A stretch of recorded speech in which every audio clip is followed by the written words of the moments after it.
The Tales of Beedle the Bard by J.K Rowling. The Warlock's Hairy Heart. There was once a handsome, rich, and talented young warlock who observed that his friends grew foolish when they fell in love, gambling and preening, losing their appetites and their dignity. The young warlock resolved never to fall prey to such weakness, and employed dark arts to ensure his immunity. Unaware of his secret, the warlock's family laughed to see him so aloof and cold. "All will change," they prophesied, "when a maid catches his fancy." But the young warlock's fancy remained untouched, though many a maiden was intrigued by his haughty mien, and employed her most subtle arts to please him. None succeeded in touching his heart. The warlock gloried in his indifference and the sagacity that had produced it. The first freshness of youth waned, and the warlock's peers began to wed, and then to bring forth children. "Their hearts must be husks," he sneered inwardly, as he observed the antics of the young parents around him, shriveled by the demands of these mewling offspring. And once again he congratulated himself upon the wisdom of his early choice. In due course, the warlock's aged parents died. Their son did not mourn them. On the contrary, he considered himself blessed by their demise. Now he reigned alone in their castle. Having transferred his greatest treasure to the deepest dungeon, he gave himself over to a life of ease and plenty, his comfort the only aim of his many servants. The warlock was sure that he must be an object of immense envy to all who beheld his splendid and untroubled solitude. Fierce were his anger and chagrin.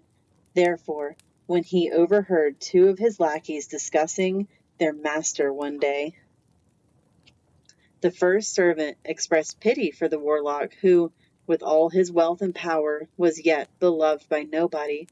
But his companion jeered, asking why a man with so much gold and a palatial castle to his name had been unable to attract a wife.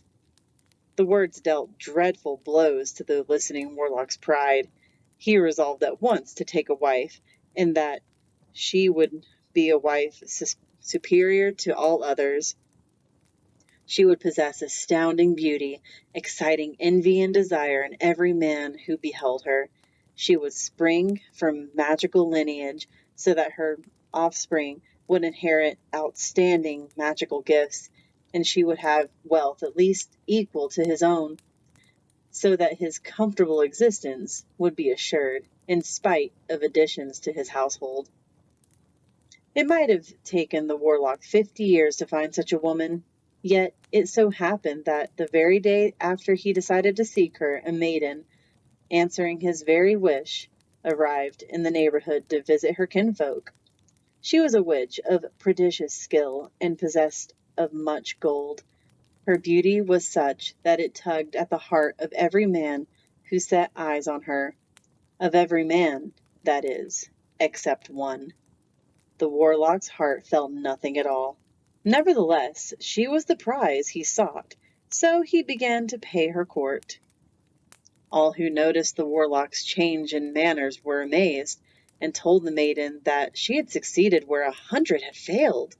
The young woman herself was both fascinated and repelled by the warlock's attentions. She sensed the coldness that lay behind the warmth of his flattery, and had never met a man so strange and remote. Her kinfolk, however, deemed theirs a most suitable match, and, eager to promote it, accepted the warlock's invitation to a great feast in the maiden's honor. The table was laden with silver and gold, bearing the finest wines and most sumptuous foods. Minstrels strummed on silk-stringed lutes, and sang of a love their master had never felt. The maiden sat upon a throne beside the warlock, who spake low, employing words of tenderness he had stolen from the poets, without any idea of their true meaning. The maiden listened, puzzled, and finally replied, "You speak well, warlock, and I would be delighted by your intentions, if only I thought you had a heart." The Warlock smiled and told her that she need not fear on that score. Bidding her follow, he led her from the feast and down to the locked dungeon where he kept his greatest treasure. Here, in an enchanted crystal casket, was the Warlock's beating heart.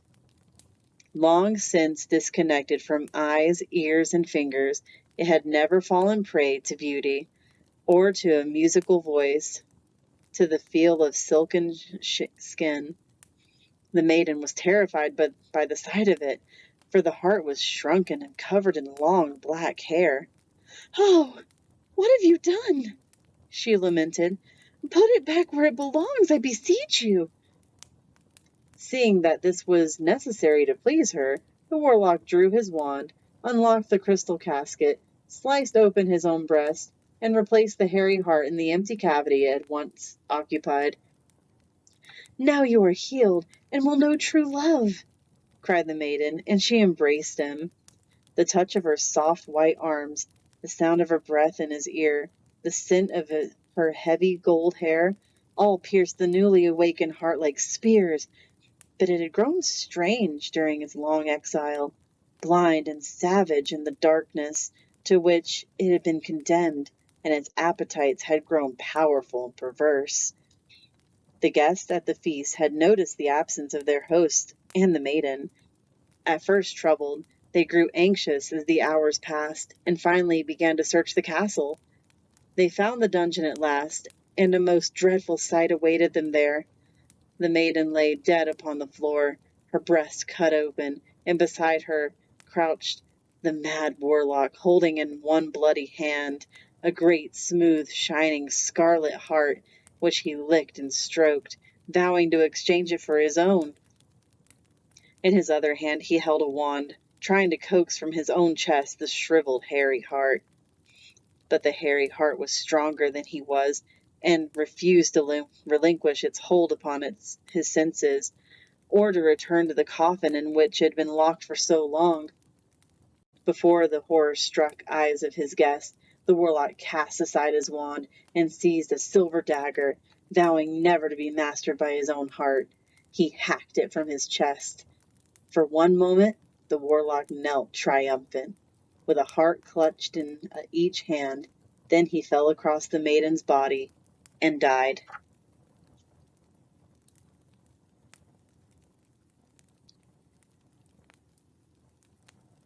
Albus Dumbledore on the Warlock's hairy heart. As we have already seen, Beedle's first two tales attracted criticism from their themes of generosity, tolerance, and love. The Warlock's hairy heart, however, does not appear to have been modified or much criticized in the hundreds of years since it was first written. The story, as I eventually read it in the original runes, was almost exactly that which my mother had told me. That said, the Warlock's hairy heart is by far the most gruesome of Beedle's offerings, and many parents do not share it with their children until they think they're old enough to not suffer nightmares. Why, then, the survival of this grisly tale?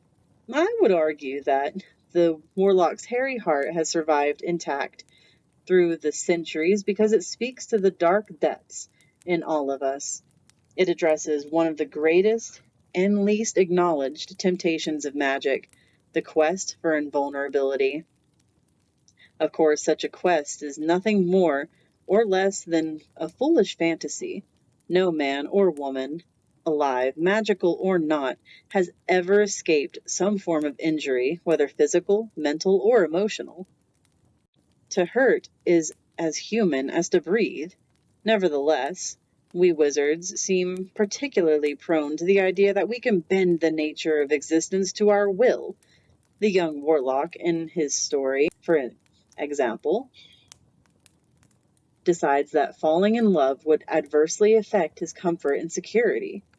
He sees love as humiliation, a weakness, a drain on a person's emotion and material resources. Of course, the centuries-old trade in love potions shows that our fictional wizard is hardly alone in seeking to control the unpredictable courses of love. The search for a true love potion continues to this day, but no such elixir has yet been created, and leading potioners doubt that it is possible. The hero in this tale, however, is not even interested in a simulacrum of love that he can create or destroy at will. He wants to remain forever uninfected by what he regards as a kind of sickness, and therefore performs a piece of dark magic that would not be possible outside of a storybook. He locks away his own heart. The resemblance of this action to the creation of a Horcrux has been noted by many writers. Although Beedle's hero is not seeking to avoid death, he is dividing what was clearly not meant to be divided, body and heart, rather than soul, and in doing so, he is falling foul of the first of Adalbert's Waffling's fundamental laws of magic. Tamper with the deepest mysteries, the source of life, the essence of self, only if prepared for consequences of the most extreme and dangerous kind. And sure enough, in seeking to become superhuman, this foolhardy young man renders himself inhuman. The heart he locked away slowly shrivels and grows hair, symbolizing his own descent into beasthood. He is finally reduced to a violent animal who takes what he wants by force, and he dies in a futile attempt to regain what is now forever beyond his reach, a human heart. Though somewhat outdated, the expression, to have a hairy heart, has passed into everyday wizarding language to describe a cold or unfeeling witch or wizard. My maiden aunt, Honoria, always alleged that she called off her engagement to a wizard in the improper use of magic office because she discovered in that time that he had a hairy heart. It was rumored, however, that she actually discovered him in the act of fondling some horklumps, which she found deeply shocking. More recently, the self-help book The Hairy Heart, a guide to wizards who won't commit, has topped bestseller lists.